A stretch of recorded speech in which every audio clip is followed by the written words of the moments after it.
This should be played at high volume, preferably in a residential area.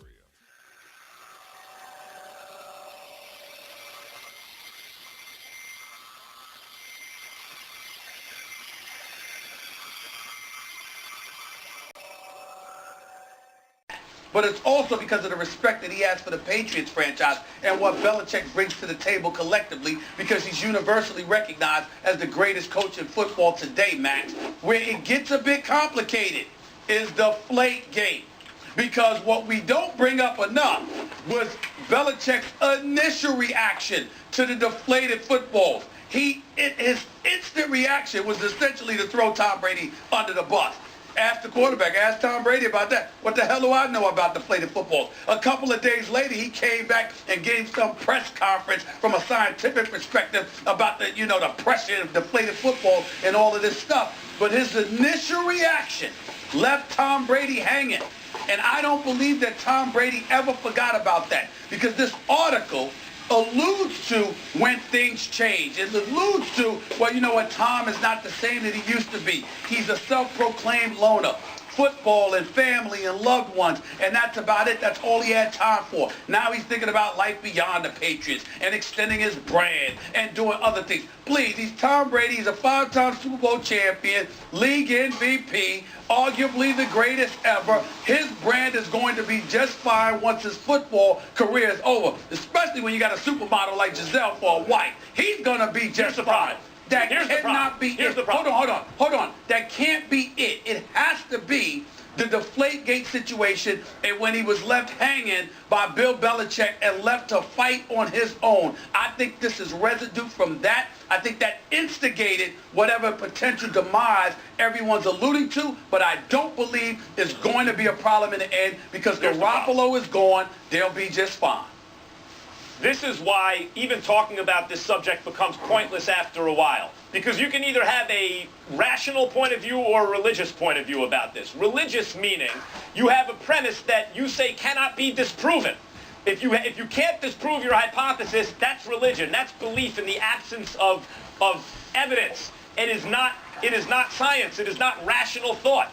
Bill Belichick is a scientist. He is not religious about this. He is quite secular. He's quite rational about it. So he has a certain thought process. Guy's getting older. It's about to happen. He probably notices certain things on film he doesn't like.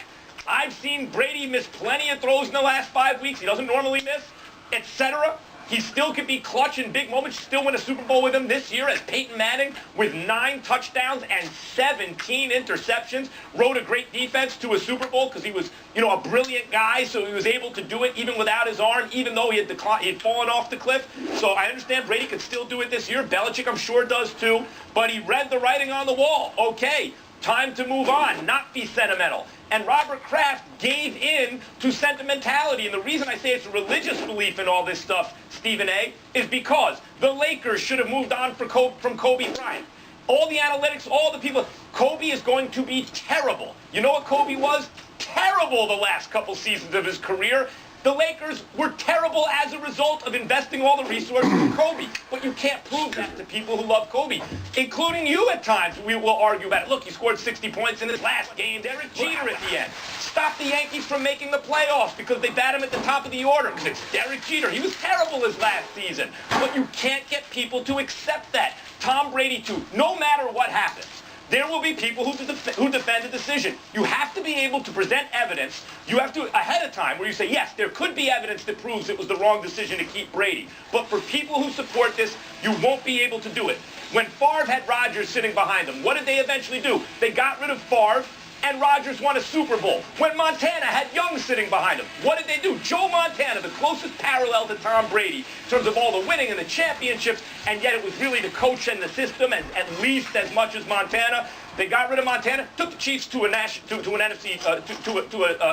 conference championship game, but they won another Super Bowl with Steve Young, one of the all-time greats. Same thing here. Belichick knows the difference between the great ongoing system and the one that's tied sentimentally to a singular star. And he wanted to clearly have a succession plan to give it to Garoppolo either next year or the year after that. Tom Brady interfered the way Montana couldn't and the way Favre couldn't, and it will cost the Patriots.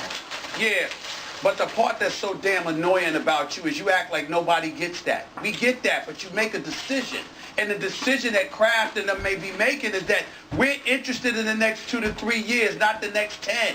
And that might be a call that the owner has every right to make. If you're sitting up there and you're saying, if I sat up there and I said to you, Max Kellerman, Garoppolo is not going to be a better quarterback than Tom Brady in 10 years. I understand your point.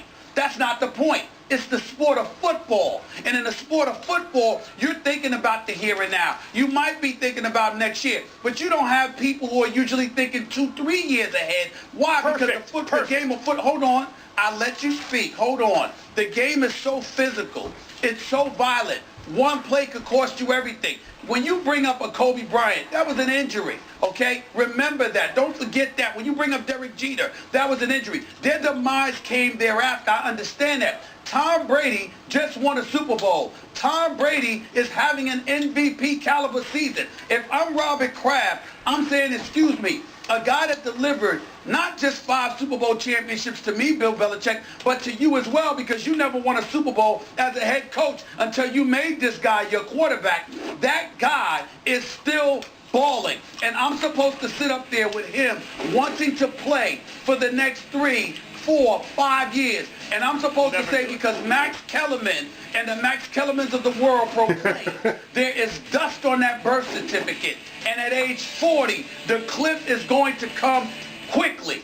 I'm supposed to ignore not just what he did, but what I'm watching him do for a guy whose body of work does not validate just throwing all of that away. I understand. No, you got it. I want to respond to that. No, Stephen A. Those are the details. The point about KRAFT and how he's a great owner, unlike Jerry Jones, in terms of the product on the field, is he removes himself from football decisions. You're bringing up details. In one case, it's an injury. In one case, it's not.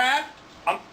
Yes, KRAFT is... Okay. Let me just lay this out. I didn't hear you. I didn't hear you. That's why I said KRAFT. Yeah.